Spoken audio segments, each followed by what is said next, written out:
আমরা মনে করি সম্পূর্ণ হীন উদ্দেশ্যে আমাদেরকে রাজনৈতিক প্রক্রিয়া থেকে দূরে রাখার চেষ্টা করা হচ্ছে।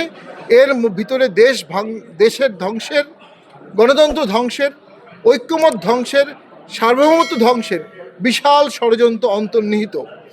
আমি যদি অতীত মনে করে দিতে চাই, ৮৬ সালে বাংলাদেশে ভোট হয়েছিল, বিএনপির ভাষ্যমতে ওটি একতরফা ভোট। সেই ভোটে জামাত ইসলামী প্রথমবারের মতো অংশগ্রহণ করেছিল। আজকে জুলাই ঐক্য কি জামাতের নির্বাচনে অংশগ্রহণে বাধাগ্রস্ত করছে?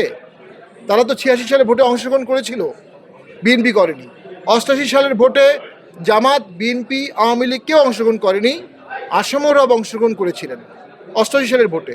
তাহলে আজকে কি আসম রবের নির্বাচনে অংশগ্রহণ আপনি বাধাগ্রস্ত করবেন? ১৫ই ফেব্রুয়ারির একতরফা ভোট বিএনপি আয়োজন করেছিল, কেউ অংশগ্রহণ করেনি।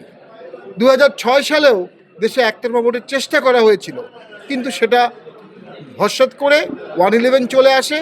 ১৪ সালে যে ভোটটি হয় সেখানে জাতীয় পার্টির বিপুল অংশ প্রত্যাহার করে, একটা অংশ অংশগ্রহণ করে, খুব সম্ভবত চরমনেও সে ভোটে অংশগ্রহণ করেছিল। ১৮ সালের ভোটে সকলে অংশগ্রহণ করে, ২৪ সালের ভোটে জাতীয় পার্টি অংশগ্রহণ করে। তার মানে জাতীয় পার্টির ঝোলায় আপনি ১.৫টি একতরফা ভোটে 1.5 ১.৫টি একতরফা ভোটে অংশগ্রহণের দায় দিতে পারেন।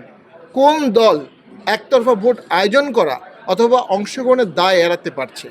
রাজনীতি বহুত্ববাদ, বহুদলীয় মতবাদ, বহুদলীয় মত, এর পারসিস্টেন্স থাকতে হবে। একটি মতবাদকে যদি দেশ থেকে বের করে দেওয়ার চেষ্টা করা হয়, ভোট থেকে বের করে দেওয়ার চেষ্টা করা হয়, এটি একটি নব্য স্বৈরতন্ত্র, নব্য ফ্যাসিজম।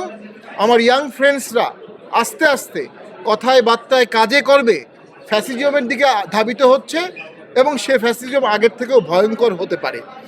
আমরা মনে করি তাদের শুভবুদ্ধির উদয় হোক।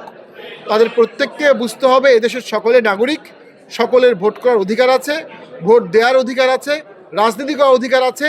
এই অধিকার তাদের কাছ থেকে কেউ নিয়ে নিতে পারে না, সুপ্রিম কোর্টও পারবে না। যে রিটটি করা হয়েছে সেই রিটটি আমি এক্সামিন করেছি, আমাদের আদালতের উপর পূর্ণ আস্থা আছে, সেই রিটে আমরা ন্যায় বিচার পাবো।